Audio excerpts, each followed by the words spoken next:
Yo mga idol, kumusta? Mandrig mga sports, sabi nga pala, ating pag-usapan, Barangay Nibra, Mikey Williams, pumirma na sa upunan ng Barangay Nibra at Japet Aguilar, magre-retiro pa nga ba sa upunan ng Barangay Nibra. Pero bago na nga yan, kung bago pa lang sa aking channel, huwag mong kalimutang mag-subscribe at i-click ang notification bell para like ang updated sa ating dito sa vlog natin. So ilang hintay na nga lang po, muling magbabalik ang magiging bagong sistema ng ating Barangay Nibra. Dahil sa panibagong lineup, matitis na nga rin ang Barangay Nibra kung nagbago na nga ba ang magiging sistema.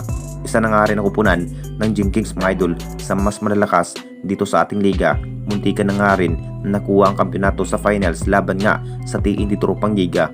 Ang plano sana ng Barangay Nibra Management, kukuhanin ang nasabing player na si Mikey Williams ng TNT Tropang Giga. Mas interesado pa rin ang kupunan ng Barangay Nibra na makukuha ang nasabing player. Possible magre-retiro na rin itong si El Tenorio next season mga idol. Masyadong pinaghahanda na nga ng SMC ang panibagong guard. Alam na nating lahat sa kakayahan ni Mikey Williams bilang guard, kumamada pa rin ng 20 points sa bawat laban. Kung maganda nga ang kanyang magiging laro, hindi na nga rin nakapaglaro itong si Mikey Williams sa TNT Tropang Giga dahil sa contract issue. Nakapagdesisyon na nga rin ang kupunan ng Barangay Nibra kunin ang nasabing player na si Mikey Williams. Kung sakaling matutuloy na itong si Mikey Williams mga idol, siguro mapaplakas nga ang magiging triangle opens ng Barangay Nibra dahil sa mas aggressive sa outside shooting itong ang nasabing player na si Mikey Williams ng Barangay Nibra. At dito na naman tayo sa isa pa nating balita, Japet Aguilar magre-retiro pa nga ba sa upunan ng Barangay Nibra.